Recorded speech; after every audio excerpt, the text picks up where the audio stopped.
Hello, I am Charles. I am a clerk at the Pascagoula Public Library. I'm going to be presenting you a presentation set during World War II. It's a particularly interesting subject to me, I think. I don't think a lot of people quite realize that this was a thing that went on, though it's kind of getting more recognition now because I think they made a documentary about it. But I thought I would present the information to you. Is on the Ghost Army, the con artists of World War II. It is the first in a series I'm trying to call lesser known history bits. I'd like it to become a regular thing that I do. So without further ado, let's begin.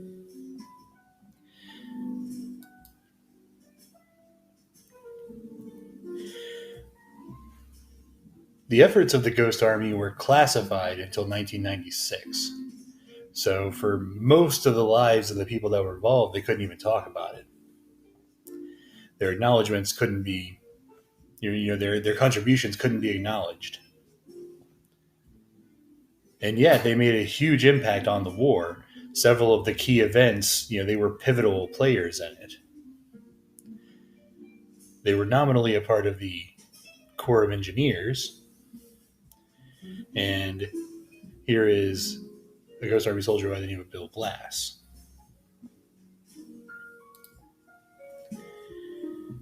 Once you've begun building up an invasion, how do you achieve surprise, You have to have this massive buildup of men and material, transports,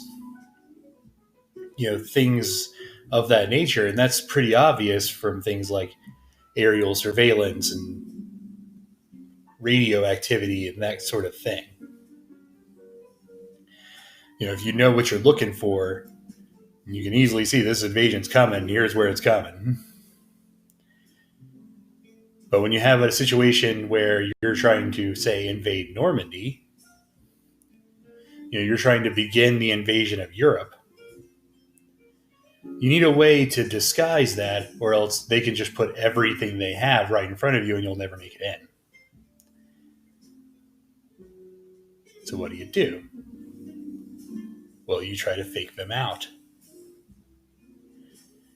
And they had many clever ways of doing that. You see this GIF here of an inflatable tank. And the inflatables were so good from far away that people who didn't know that's what was going on were fooled. Like you see this story here, this little excerpt. When two Frenchmen came and they see these American soldiers just lifting a tank, they remarked that they must have been really strong. They lifted a tank, but you can see how light it is here. Initially, they were inspired by British efforts who sort of pioneered this effort. During the North Africa campaign, where General Montgomery, who led the British efforts, he was known as Monty. The British had inflatable tanks. You can see one of theirs here, but they were less sophisticated. They didn't have the total package, so to speak. They were just the dummies. But still, it was a big leap forward. It was a new thing. And initially, Americans sort of didn't want to do that. It was considered, a non-honorable way to fight. You have to go meet the enemy head on. Why would you want to lie to them about where you are and stuff? But after they saw how successful that was in North Africa, the American forces caught on to the idea of how useful this would be. So you enter the Ghost Army, the U.S. version of the deception efforts. In order to convince them that their amphibious invasion wasn't going to be at Normandy, they put together a group called the First U.S. Army Group, or FUSAG. It employed a lot of artists and performers, theater troupes, traditional painters, sound designers, set designers, to create the illusion of a fake invasion force. They were trying to convince the Nazis they were going to invade at the Pas de Calais, which, if you look at a map of France, the English Channel, the closest point, the easiest way to invade would be the Pas de Calais. Hitler, he bought this.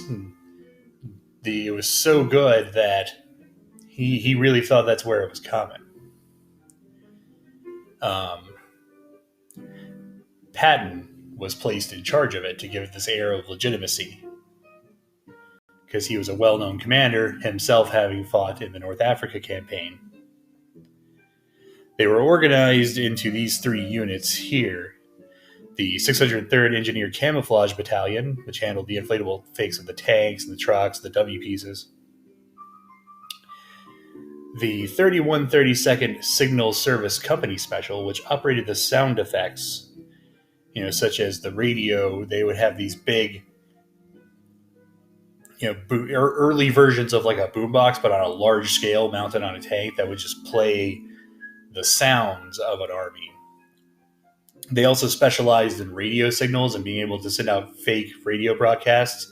Because, when you have communications with a large army, that comes with a lot of radioing orders, coming up with plans, and general chatter. And you have to be able to be really good at, imitating a unit to do that. And that's what this company was for. Then there was the 406th Engineer Combat Company, which was in the worst case scenario that you were found out, which we'll see later is a thing that happened. Or they bought it too well and attacked you. You have to have somebody to defend yourself, and that's what these guys were for. And so they would have various, small arms and, infantry that could do, at least defend them a little bit in the pinch. They were organized into 2 different divisions called Fortitude North and Fortitude South. Fortitude North had the primary purpose of convincing the Axis powers that they were going to invade Norway to cut off the German iron ore supply. So if you're going to build tanks and trucks and that sort of thing, you need a lot of iron because you got to make steel.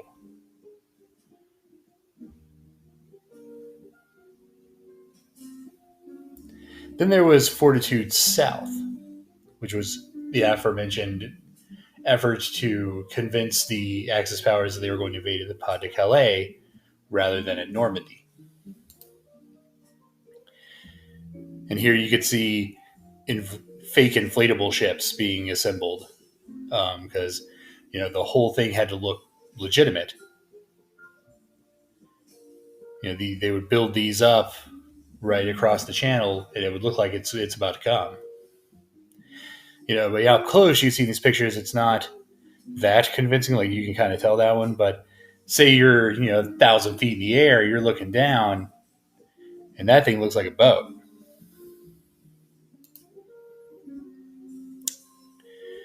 And you can see here, like, this would be one of the inflatable tanks, and up close, not really. It looks like a balloon. Far away, that thing looks like a tank. And you can see the big boom box here. This was like instrumental in that kind of big sound design. They would, before they set all of this up, they would have in their training sessions, they would go to different bases with recording equipment to record the sounds of trucks and tanks moving. And they had an interesting problem in that, this is before even cassette tapes or 8-tracks. They had to do this on vinyl records. Problem with the vinyl record, anybody that's used a record player, you might notice that if you jostle a record player, it skips and scratches the record.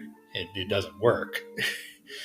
And so if you wanted to have this recording playing on a movable track like this, you had to have some way of not having that jostle. And what they discovered was a good move was, ironically, an older technology.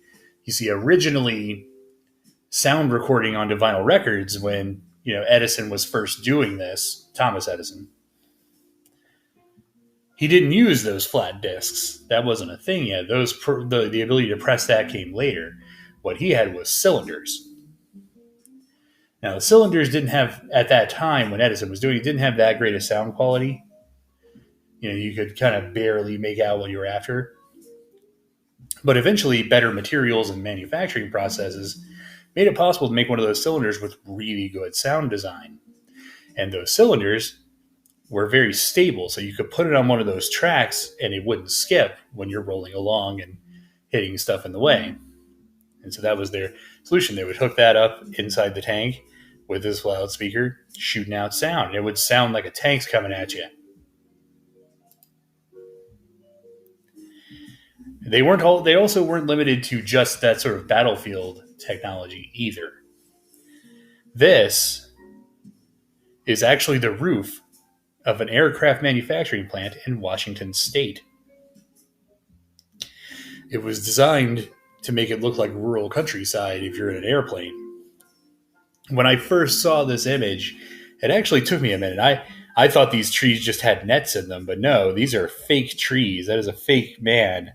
You can see the car is kind of sunken in there, but from the air, this would look like a normal neighborhood. And those kind of efforts where, they were indispensable with, if you're afraid the Japanese are going to come and bomb this aircraft plant in Washington, and not a lot of people know this, but the Japanese actually made it to Alaska. There were some small battles fought there. So this was a real fear that, they could make it down to Washington. And so they put these kinds of things up so that way you wouldn't be able to tell what was going on with surveillance and stuff.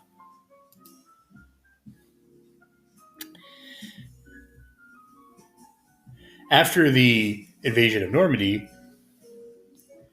they continued on. That wasn't the end of the Ghost Army's efforts. And while they had very much an improvement in the technique of deception, it was described as a worsening in the employment of it. Because it's very different from faking an invasion force to actually being on the move and faking being the invading force. And one of the earlier battles they fought, in quotes, was at the city of Brest in France. You can see it here in the map. And the Pas de Calais is right around here-ish.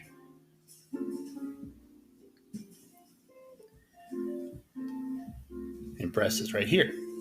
And they didn't want to be able to have they needed to have the port available so you get troops and supplies over. They didn't want the Axis to be holding it, so they needed to take it out. Problem is, they have an invading force coming off of Normandy towards Paris. So they believed that they could fake out this battle, make the Germans believe there was a massive force coming down on them, and then believing there was a smaller number of troops there and that they were inexperienced and relatively cut off, that they would surrender. They were mistaken, however. These were actually hardened German paratroopers, and there were 30,000 of them. And this was a full-on army. And the deception efforts worked so well that not only did they fool the Germans into thinking that a large invasion force was coming down, the Germans bought it and attacked, and the smaller corps that was with them had to bear the brunt of that attack.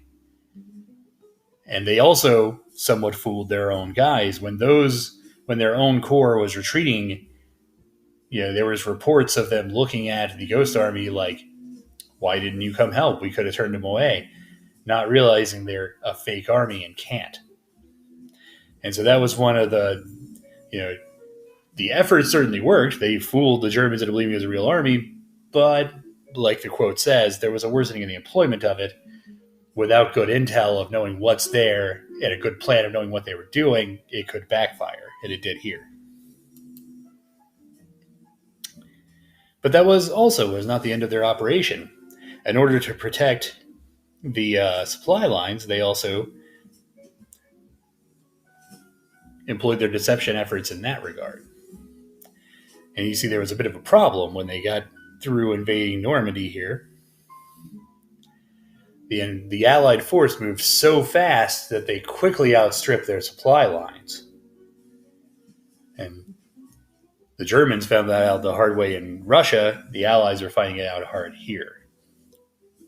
But there was American ingenuity in figuring that out. Their plan was to have a large force of trucks on a continuous deployment that would round the clock make these rounds to the forces from the ports here into the army here.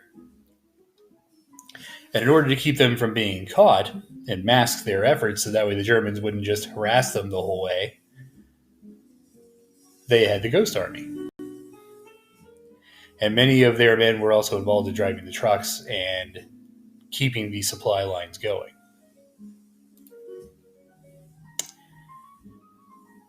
By the time the Allies were actually crossing into Germany, these kinds of efforts were at their peak. We figured it out. One of their largest operations, the 1,100-man unit of the Ghost Army, masqueraded as a 30,000-man army and faked them crossing at different points along the Rhine River. Due to the Axis powers believing in these efforts and buying the deception, when the Allies crossed at the Rhine River, the resistance was relatively sparse and it was light. And it made getting into Germany that much easier. It was a proof of the success of these efforts. And you can see in this picture here, that's actually a fake truck and that's a real truck. And they look pretty close, you know? And here are some fake guns, some big guns.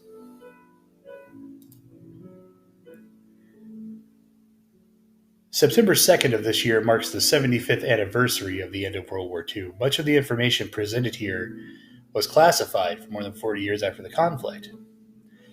A special exhibit at the National World War II Museum in New Orleans is on display through January 3rd, 2021, detailing the exploits of the 23rd Headquarters Special Troops, the Ghost Army. You can see one of their fake planes here. Much of the information contained here can be found in Ghost Army of World War II by Jack Nietzsche, as well as Secret Soldiers by Paul B. Janechko, both of which can be found at your local library, as well as information provided via Academic Search Premier and History Reference Center, available through the Magnolia databases provided by your local library. You can see my bibliography of the sources used here. Most of these were gotten out of the Magnolia databases, along with those two books. That concludes my presentation on the Ghost Army of World War II. I hope it was interesting for you. And there's definitely more to the story. I highly recommend checking out the exhibit in the World War II Museum.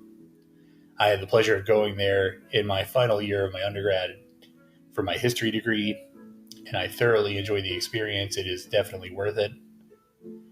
And I fully recommend checking out those two books that are available at the Pascagoula Public Library. They are definitely worth a read, and I thoroughly enjoyed them. Thank you.